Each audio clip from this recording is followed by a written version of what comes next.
Pemerintah godok kenaikan uang pensiun PNS. Kementerian Pendayagunaan Aparatur Negara dan Reformasi Birokrasi, PANRB, tengah merancang kesejahteraan para pegawai negeri sipil atau aparatur sipil negara dan para pensiunan PNS. Nantinya uang yang diterima para pensiunan PNS akan lebih besar alias bukan sekadar gaji pokok. Menteri Pendayagunaan Aparatur Negara dan Reformasi Birokrasi, PANRB, Cahyokumolo mengatakan, reformasi birokrasi memang terkait kesejahteraan PNS termasuk pensiunan PNS. Tentu saja ini kabar menggembirakan di tengah kondisi keuangan negara yang tengah terpuruk akibat wabah COVID-19. Seperti diketahui, selain merombak APBN, Indonesia juga menunda berbagai macam agenda penting. CPNS 2019 hingga kini masih terkendala akibat pandemi COVID-19, belum lagi isu pemberhentian 1,6 juta PNS pada Desember tahun 2020 nanti. Sudah ditata mekanismenya dengan baik, ungkap dia pada Rabu, tanggal 8 Juli tahun 2020, dikutip dari kontan.co.id. Meski demikian, Cahyo belum bisa memastikan soal kenaikan uang pensiunan PNS bisa direalisasikan. Harapan saya juga demikian, soal kesejahteraan. Tetapi kita harus lihat kemampuan anggaran juga, ibu dia. Dia juga belum berani memastikan kapan pastinya akan ada kenaikan. Soal kapan ya mari kita berusaha dan berdoa. Semoga pertumbuhan ekonomi ke depan semakin membaik dan saya belum berani memastikan kapan terrealisasi, ujar dia. Sebelumnya, pemerintah memang sudah lama berniat mengubah skema dana pensiun bagi pegawai negeri sipil PNS. Namun ternyata hingga kini belum juga kelar. Saat ini statusnya masih dalam kajian. Rencananya, perubahan skema dana pensiun tersebut akan diatur dalam peraturan pemerintah (PP). Namun pembahasan masih dilakukan oleh sejumlah kementerian. Perubahan masih akan dibicarakan lintas kementerian, ujar Direktur Jenderal Anggaran Kementerian Keuangan Askolani, Abdul Basit. Hal senada juga disampaikan oleh Badan Kepegawaian Negara, BKN. Kajian tersebut dalam rangka mengubah skema dana pensiun dari pay as you go menjadi fully funded. Nah, pembayaran dana pensiun itu akan berasal dari iuran antara pemerintah dengan PNS tersebut. Besarannya bisa ditentukan dan disesuaikan berdasarkan jumlah gaji PNS setiap bulannya, terangkit Kepala Biro Humas BKN Paryono.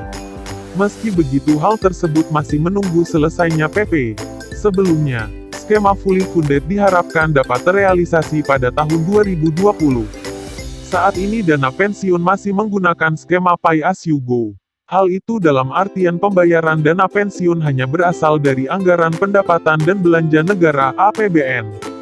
Sebelumnya, pemerintah menargetkan skema dana pensiun PNS menggunakan fully funded itu bisa digunakan pada tahun 2020. Fully funded merupakan skema pembayaran penuh yang berasal dari iuran antara pemerintah dengan PNS yang pensiun. Dengan skema ini, dana pensiun yang diterima ASN akan lebih besar dari yang saat ini, sehingga bisa menurunkan beban APBN. Mengacu catatan Kementerian Pendayagunaan Aparatur Negara dan Reformasi Birokrasi, dengan skema fully funded, maka dana pensiun yang diterima aparatur sipil negara, ASN, kalangan eselon I bisa mencapai Rp 20 juta per bulan. Jumlah itu jelas melonjak dibandingkan dengan realisasi saat ini yang hanya sebesar Rp 4,5 juta Rp 5 juta. Kabar perampingan jumlah PNS. Kabar buruk bagi aparatur sipil negara atau pegawai negeri sipil ini pun semakin menjadi kenyataan. Disebutkan bahwa kurang lebih dari 20% atau 1,6 juta ASN di Indonesia bisa saja terancam diberhentikan. Pasalnya, Menpar Cahyokumolo bakal melakukan reformasi birokrasi di lingkup aparatur sipil negara (ASN). Targetnya adalah pada Desember tahun 2020. Reformasi birokrasi ASN ini harus selesai sesuai dengan keinginan Presiden Joko Widodo. Cahyokumolo menyebutkan ada 20% PNS bagian administrasi dari total 4,2 juta lebih pegawai bakal diberhentikan.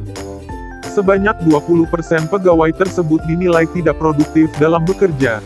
Namun, tetap saja, bagi dirinya, memberhentikan PNS tidaklah mudah. Kita nggak bisa Memberhentikan 1,6 juta tenaga yang dianggap tanda petik ini tenaga administrasi yang mungkin 20% tidak produktif itu enggak bisa, katanya dalam penyampaian rapat dengar pendapat, RDP, dengan Komisi 2 DPR RI, Senin, tanggal 6 Juli tahun 2020. Meski sulit dalam Peraturan Badan Kepegawaian Negara, BKN, Nomor 3 Tahun 2020 yang telah disahkan pada tanggal 8 April lalu telah diatur tentang pemberhentian pegawai bagi yang tidak produktif. Hal ini telah diatur pada pasal 32 dalam Peraturan BKN. PNS yang tidak memenuhi target kinerja diberhentikan dengan hormat tidak atas permintaan sendiri sebagai PNS, demikian isi aturan tersebut. Target kinerja yang dimaksud pada pasal 32 ayat 1 ini dituangkan dalam sasaran kinerja pegawai, SKP, dan akan dilakukan penilaian kinerja setiap tahunnya. Adapun penilaian kinerja ASN atau PNS dinyatakan dengan angka dan sebutan atau predikat sebagai berikut. Sangat baik, apabila PNS memiliki nilai dengan angka kurang dari, sama dengan 110 sampai angka kurang dari, sama dengan 120 dan menciptakan ide baru dan, atau cara baru dalam peningkatan kinerja yang memberi manfaat bagi organisasi atau negara. Baik apabila PNS memiliki nilai dengan angka lebih dari 90 sampai angka kurang dari, sama dengan 120. Cukup apabila PNS memiliki nilai dengan angka lebih dari 70 sampai angka sama dengan 90. Kurang, apabila PNS memiliki nilai dengan angka lebih dari 50 sampai angka sama dengan 70. Sangat kurang, apabila PNS memiliki nilai dengan angka kurang dari 50.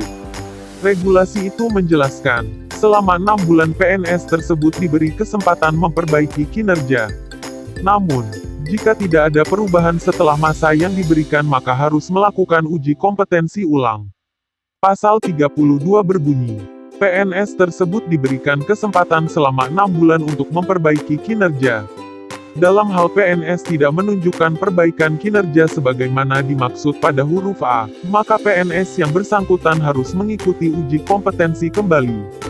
Bila setelah mengikuti uji kompetensi PNS tersebut justru tak memenuhi standar kompetensi jabatan, dapat dipindahkan pada jabatan lain yang sesuai dengan kompetensi yang dimiliki atau ditempatkan pada jabatan yang lebih rendah sesuai dengan ketentuan peraturan perundang-undangan.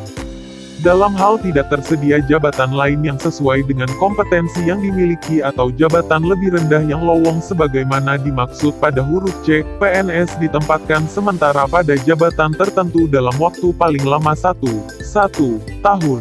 Jelas peraturan BKN itu.